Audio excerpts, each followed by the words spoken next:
Hello guys, welcome back to the channel. In this today's tutorial, I'm going to show you how to censor your eyes with body effect in CapCut mobile. Alright guys, let's get into it. Here I have created a project in my CapCut application, and for instance, I'm going to censor the eyes of this man. So first of all, we can go to the CapCut effect, click on this effect option, and here you have to select body effect. Okay, and here we have a couple of categories that we can choose, and you can scroll all the way to the right around here to find the mask category. Okay, and if you want to censor your eyes, you just need to click on the censor bar option, or actually you can choose this one, partial blur, or this one, partial distortion, and I'm just going to select the censor bar.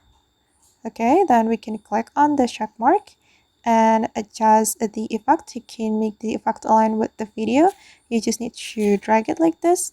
And okay, this is the final result. I'm going to play the video to show you how it looks. Okay, and this is the result. Alright guys, and that's how we can censor our eyes with body effect in CapCut. I hope this tutorial will be useful for you.